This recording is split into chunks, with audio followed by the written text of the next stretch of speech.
Hello again. So time for some more tutorials with Divine Gypsy Mother. If you don't know, Divine Gypsy Mother is my new book and card set from Scarlet Imprint. It is a reboot of the Gypsy cards with new art by Alexander Danilov and a complete guide, probably for the first time in English, written by yours truly.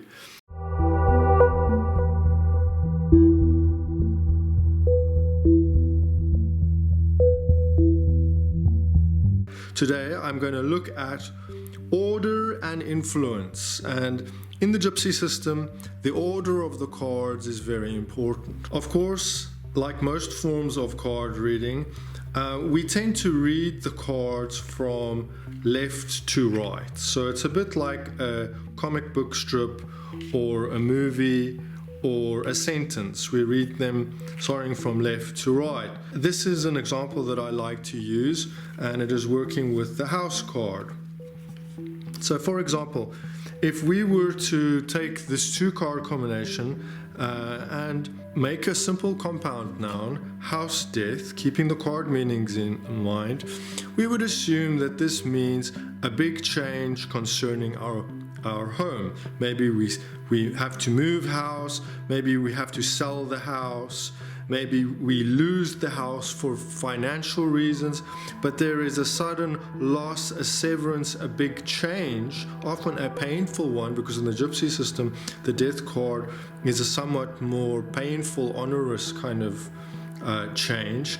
But we can assume that that is what this is referring to, a change with regards to our house, probably a loss of our place of living. Now, change the order of this and it becomes death house. Now, the meaning is quite different, yeah? It suggests perhaps a house that is a mortuary, if we were just to read it in a very literal way, or perhaps a house that is haunted, death house, right? So ghosts in the house, yeah? Or a house in which someone has died, death house, yeah? A house in which there has been a death. Quite different, isn't it? So let's do it again. Let's do it this time with malady. Malady is the card usually of sickness or dysfunction. This way around, house malady. This suggests that the house itself, there is a problem. It's a house malady. So maybe the house needs repairs. Maybe there is some sort of problem with the piping, or there is some sort of a maintenance issue, some structural issue. If someone was coming for a reading with me and asking about a potential apartment, I would say to them, "Ooh, watch out, there is something wrong with the place itself, with the building itself. Check out the pipes, make sure it's all kosher."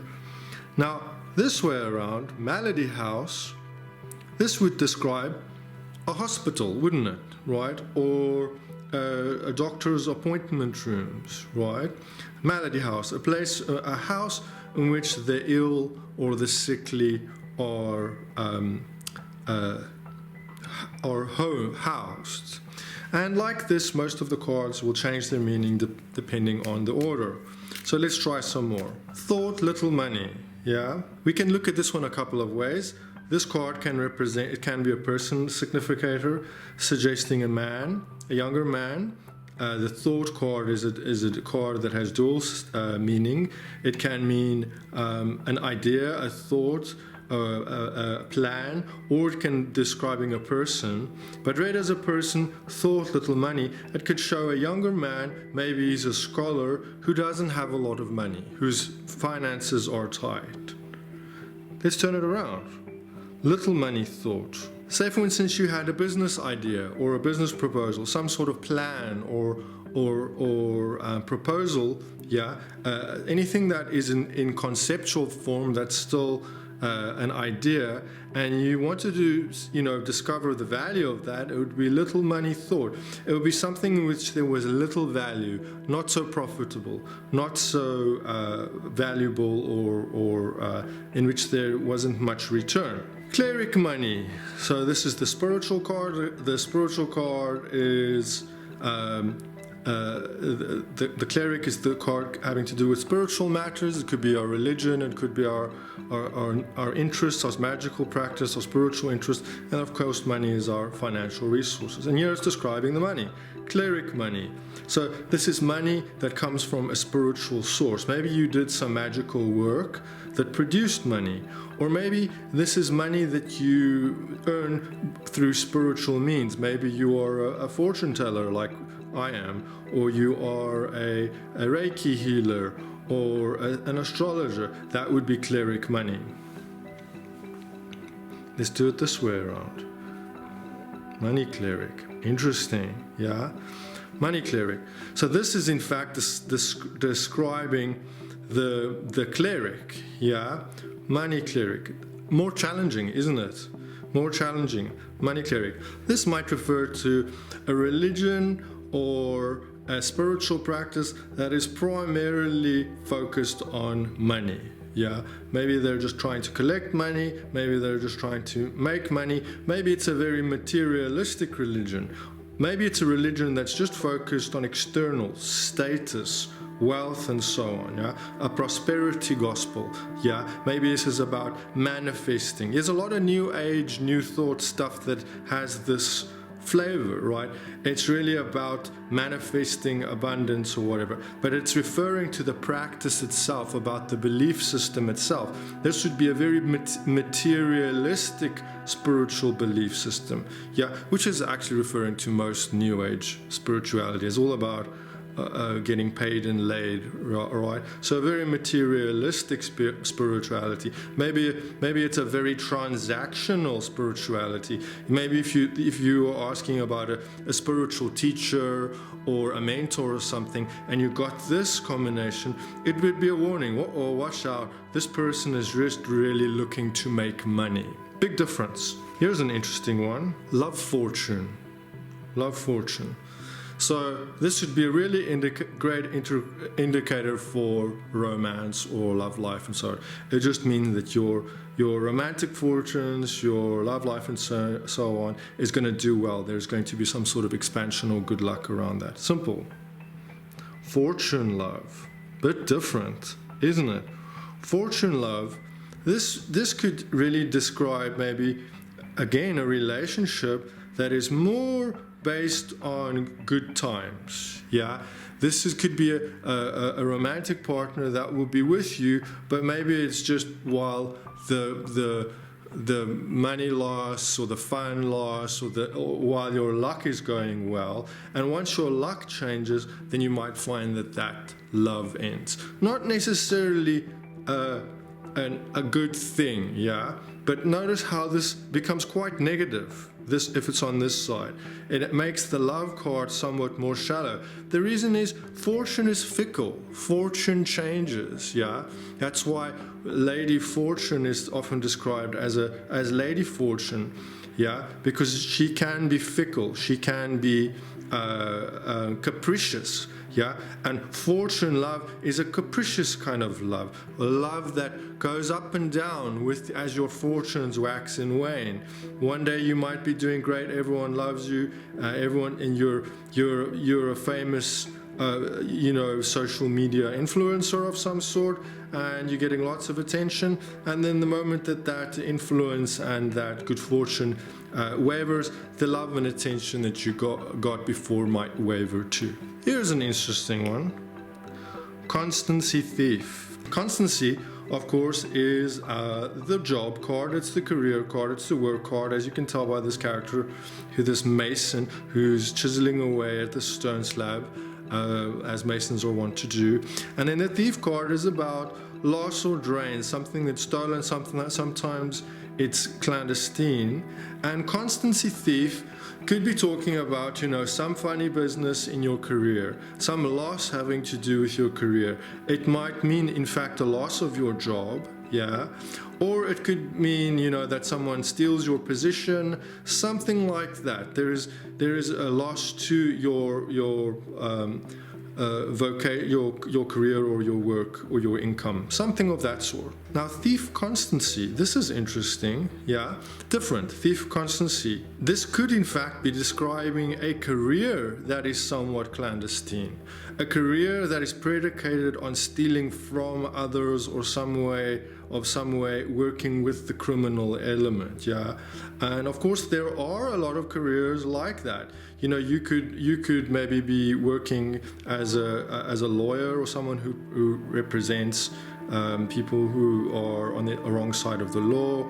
It could also mean that you're doing something that's a little bit gray, that operates outside the bounds of legality, you know, some sort of, and there are loads of things like that. But it's the thief is now describing the career. What kind of career is it? So it's likely to be something a little bit shady, something a little bit outside the norm, maybe of questionable legality. It could even be someone who makes their living as a thief. You know, this could be describing the vocation, thief. This is an interesting one that I always like to show people because it's so important. One of the things to know about the death card is that the death card in the Gypsy system brings an end to whatever the preceding card shows, good or bad. Yeah. So, for example, in this configuration, malady death, yeah, probably shows the end of an illness. Yeah. Malady death, the end of the illness. It's the death of the malady. It's bringing to it, the Grim Reaper ends whatever comes before him. So that would be the end of this. Now this way around, death malady, this is somewhat more worrying because now it is describing the sickness itself. And of course, death malady, that can hint of a life-threatening illness. Now, be careful with this one. Don't go and diagnosing people with life-threatening illnesses and so on with the cards. If you ever see something like that in a reading, don't say it to the person or the client. Play it down. Really don't put fear into someone's head. Just sort of mildly suggest that they go see a doctor if it really looks menacing to you. But for God's sake, don't put the fear of God into people with a card reading. It's really not worth it, and you're not that good. But like that, the death card can put an end to anything good or bad. For instance, if you have a rival or enemy causing issues for you in your life, enemy death means, whoop, the enemy is out of the picture. This guy is no longer a problem. This way around, death enemy, oh, watch out. The enemy is deadly. Big difference, yeah? Another interesting combination, jealousy death, yeah? Jealousy in the Gypsy system, in my experience, is really one of the nastiest cards. It's horrible. It doesn't mean necessarily what you think it means. It is a lot like the devil card in the tarot. It kind of just refers to a descent into the worst side of human nature, ego, territoriality, possessiveness, and so on. Yeah, so it's really horrible. A lot of ugliness with this card usually, and this combination, jealousy death, it means pettiness, jealousy, this sort of thing ends.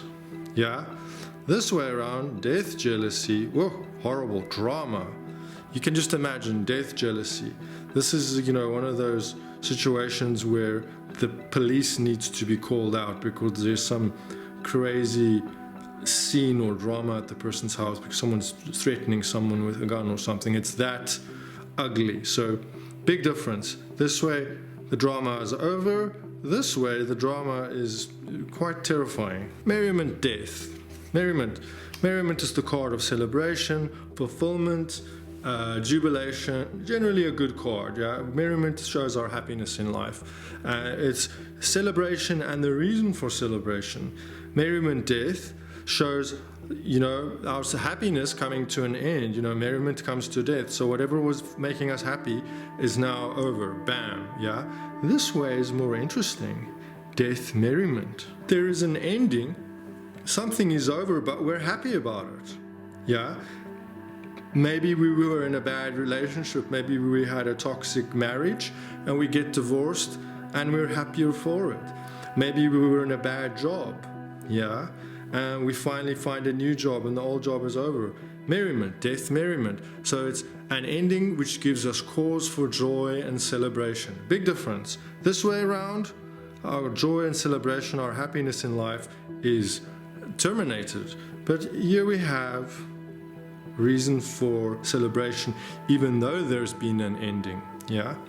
So this is an important lesson with the Gypsy cards, and it's important to pay attention to the order and to understand that the card later in the line, later in the sequence, will have quite a big difference in modifying whatever came before. This will help us understand how to work with 3 and 4 cards better. Check out my website, balthazarkanja.com. You can get a Gypsy card reading there. You can also check out my services. Of course, I do various kinds of readings and courses and so on. And I've got the visual lighting service where we do Gypsy candle magic for you if you're interested in some candle magic. It was lovely reading for you again today. Remember to like and to subscribe. Hit the subscribe bell. Buy me a coffee down below if you like. And yeah, it was nice being with you.